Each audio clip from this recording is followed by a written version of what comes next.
Nah,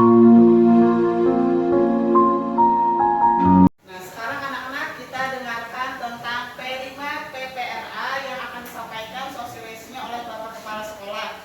Kalian didengarkan ya yang apa yang disampaikan oleh Bapak Kepala Sekolah? Siap? Siap. P5 PPRA. Nah, jadi di sini membangun karakter Islam dalam pendidikan.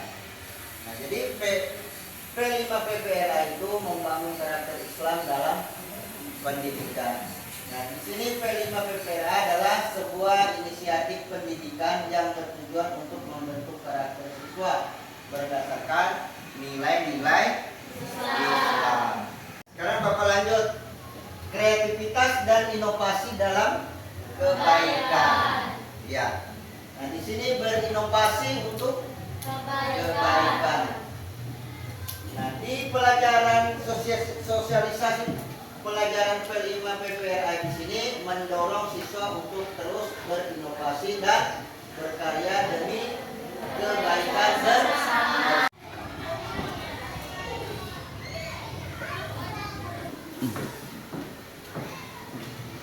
Assalamualaikum warahmatullahi wabarakatuh anak-anak.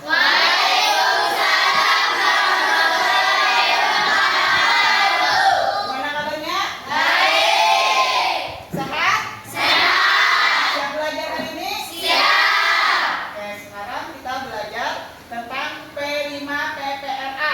Tunggu absen dulu lah kehadirannya. Priyono? Hadir. Rasid? Hadir. Aina? Hadir. Yuki? Hadir.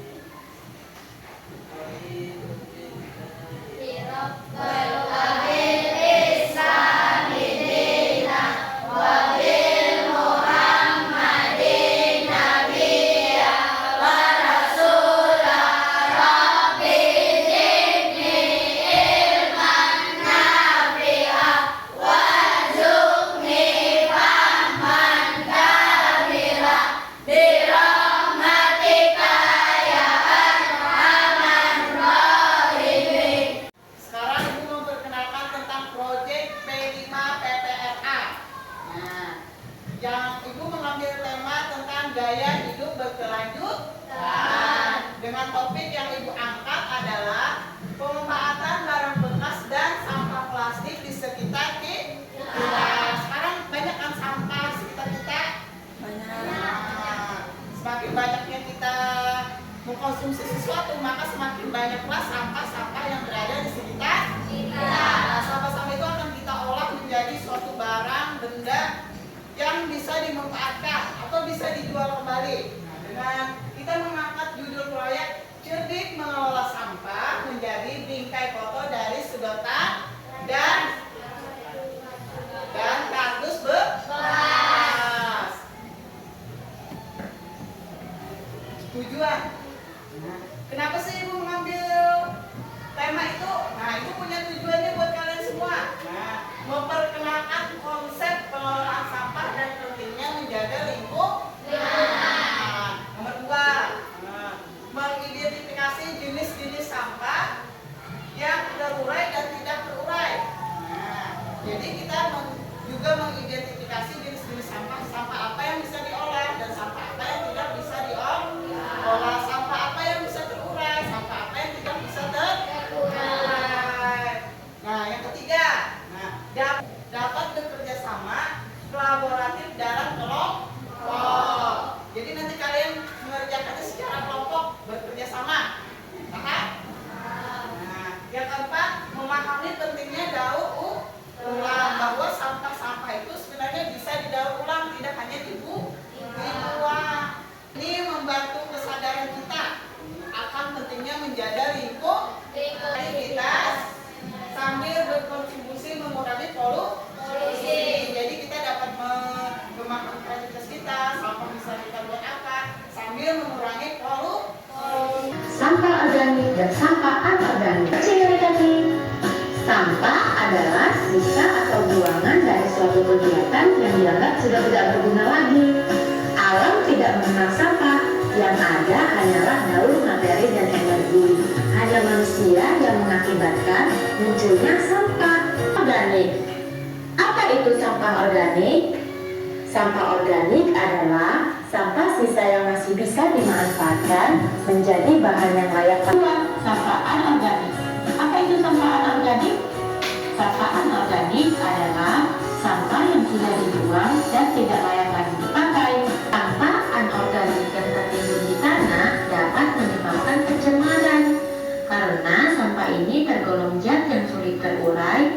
Dan sampah anorganik manfaatnya adalah dengan membuat kerajinan dari contoh-contoh tadi. Misalnya, sampah plastik dapat dibuat menjadi tas, taplak meja makan, pernak-pernik, dan lain sebagainya. Demikianlah penjelasan tentang sampah organik dan non-organik. Yang akan kita olah adalah sampah anorganik, yaitu sampah yang tidak dapat terurai. Yang tadi siapa yang bisa menjawab? Angkat tangan. Ya, kamu jawab, Pak Pita. Nah, akan jadi banjir dan sarang penyakit. Nah, dampak dari sampah sangat berbahaya, akan terjadi banjir dan sarang penyakit. Pertanyaan yang nomor 2. Apakah sampah dapat dimanfaatkan? Siapa yang bisa jawab? Nah, kamu Pita. Dapat. Dapat jawab apa tadi? Buat bingkai foto salah satunya. Ada yang bisa jawab lagi dapat buat apa? Tas. Nah, apa lagi tadi? Taplak meja. Nah, jadi kesimpulan dari pelajaran kita hari ini tentang sampah yaitu adalah pengelolaan sampah yang baik penting untuk berkelanjutan lingkungan dan alat yang perlu kalian gunakan. Nah, alat-alat yang perlu kalian gunakan untuk membuat karya pertama adalah gunting. Ini contohnya gunting. Yang kedua adalah garis, seperti contohnya garis. Yang ketiga adalah pensil atau pulpen. Jadi 3 alat ini yang kalian gunakan untuk membuat prakarya. Nah, selanjutnya bahan-bahan yang kita gunakan untuk membuat prakarya. Tadi kan sudah alat-alatnya, sekarang bahan-bahannya. Yang pertama adalah sedotan. Nih, seperti ini contoh sedotan. Nah, yang kedua adalah kertas atau kardus. Kertas kardus. Ini contohnya kertas kardus, bentar lah. Yang kedua kertas kado. Ini boleh di skip, bentar lah kertas kadonya.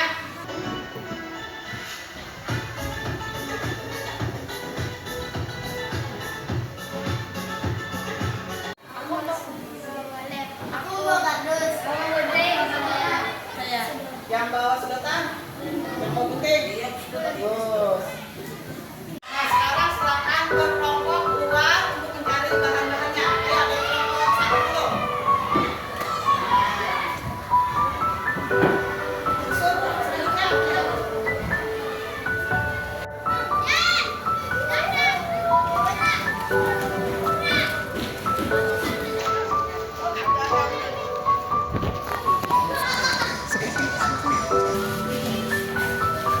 Ayo, nah.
bagus dan sedot? Dan alatnya sudah dibawa? Terus hari ini kita akan membuat prakarya bingkai foto dari hari ini Ibu akan dibantu oleh wali kelas kalian, yaitu Ibu Narsia. Sudah siap semuanya untuk berkarya hari ini? Sudah.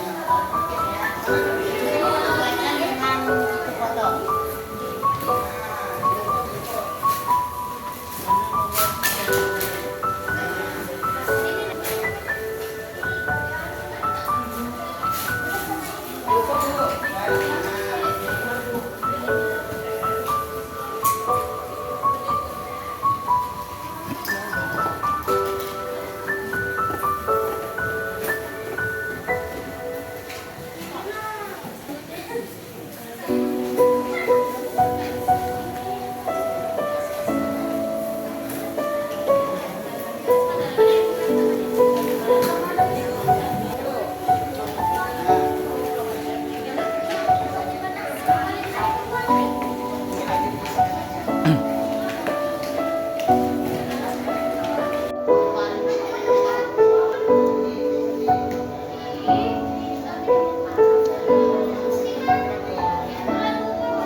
Tempel di hiasan dindingnya yang seperti ini. Nah, kita terus putaran. Seperti ini. Sudah selesai semua? Sudah. Terus, sekarang Ibu mau tanya, apa manfaat sampah? Saya bisa jawab? Nah, jawab kita.